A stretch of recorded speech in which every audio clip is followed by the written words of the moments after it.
നമസ്കാരം. പ്രധാന വാർത്തകൾ.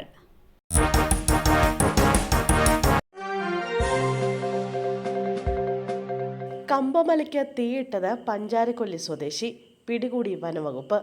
വയനാട് കമ്പമലയിൽ വനത്തിന് തീയിട്ട ആളെ പിടികൂടി. പഞ്ചാരക്കൊല്ലി സ്വദേശി സുധീഷാണ് പിടിയിലായിരിക്കുന്നത്. ഫോറസ്റ്റ് ഉദ്യോഗസ്ഥരാണ് ഇയാളെ പിടികൂടിയത്. മറ്റൊരു കേസിലും ഇയാൾ പ്രതിയാണെന്ന് പോലീസ് അറിയിച്ചു. 12 ഹെക്ടറിലധികം പുൽമേടാണ് തീപിടുത്തത്തെ തുടർന്ന് കത്തിനശിച്ചത്. തീപിടുത്തം സ്വാഭാവികമല്ലെന്നും സംഭവത്തിൽ ദുരൂഹതയുണ്ടെന്നും വനംവകുപ്പ് അധികൃതർ സംശയം പ്രകടിപ്പിച്ചിരുന്നു. അതേസമയം ഇയാൾ എന്തിനാണിത് ചെയ്തതെന്ന കാര്യത്തിൽ അധികൃതർക്ക് ഇതുവരെ വ്യക്തത ലഭിച്ചിട്ടില്ല. ഫുട്ബോൾ കളിക്കിടയിൽ പടക്കം കാണികൾക്കിടയിൽ വീണ് പൊട്ടി. 22 പേർക്ക് പരിക്ക്. അരീക്കോട് തെരട്ടമ്മലിലാണ് സംഭവം. ആരുടെയും പരിക്ക് ഗുരുതരമല്ലെന്നാണ് വിവരം. ഉയരത്തിൽ വിട്ട പടക്കം കാണികൾക്കിടയിൽ വീണ് പൊട്ടുകയായിരുന്നു. പരിക്കേറ്റവരെ ആശുപത്രിയിലേക്ക് മാറ്റി.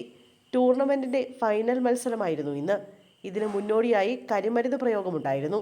ഇതിന്റെ ഭാഗമായി പൊട്ടിച്ച പടക്കമാണ് ദിശ മാറി കാണികൾക്കിടയിൽ വീണ് പൊട്ടിയത്. പടക്കത്തിന്റെ തീപ്പൊരി ചിതറി 3 പേർക്കാണ് പൊള്ളലേറ്റത്. പരിഭ്രാന്തരായ കാണികൾ ചിതറി ഓടിയതോടെ ഇതിൽ പലരും വീണു. ഇങ്ങനെ 19 പേർക്കും പരിക്കേറ്റു.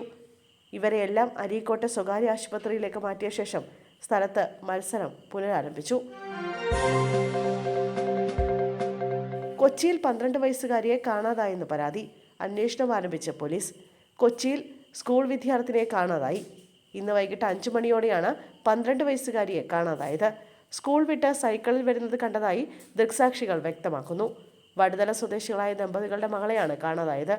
എളമക്കര പോലീസ് അന്വേഷണം തുടങ്ങി.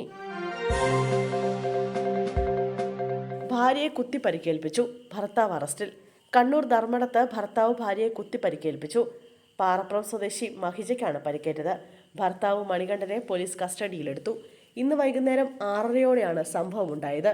മഹിജ ജോലി കഴിഞ്ഞു വരുന്നതിനിടെ വഴിയിൽ തടഞ്ഞു നിർത്തിയായിരുന്നു ആക്രമണം. ധർമ്മടത്താണ് മഹിജ ജോലി ചെയ്യുന്നത്. നെഞ്ചിനും വയറിനുമാണ് കുത്തേറ്റത്. ആളുകൾ ഓടിക്കൂടിയാണ് മഹിജയെ കണ്ണൂരിലെ സ്വകാര്യ ആശുപത്രിയിൽ പ്രവേശിപ്പിച്ചത്. കുടുംബ പ്രശ്നമാണ് ആക്രമണത്തിന് കാരണമെന്നാണ് പോലീസിന്റെ പ്രാഥമിക നിഗമനം. മണികണ്ഠനെ പോലീസ് ചോദ്യം ചെയ്തു വരികയാണ്.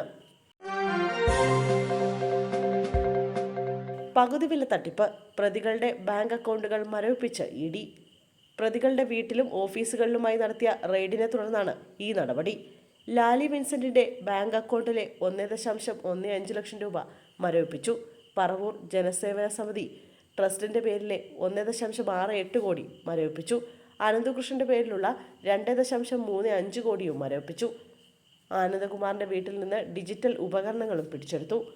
കോൺഗ്രസ് നേതാവായ ലാലി വിൻസെന്റിന്റെ വീട്ടിലടക്കം 12 ഇ ഡി റെയ്ഡ് നടത്തിയത്. പാതിവില തട്ടിപ്പ് കേസിലെ പ്രധാന സൂത്രധാരനെന്ന് സംശയിക്കുന്ന ആനന്ദകുമാറിന്റെ വീട്ടിലും ആനന്ദകുമാറിന്റെ ഭാരവാഹിത്വത്തിലുള്ള തോന്നയ്ക്കൽ സായി ഗ്രാമത്തിലും റെയ്ഡ് നടന്നു.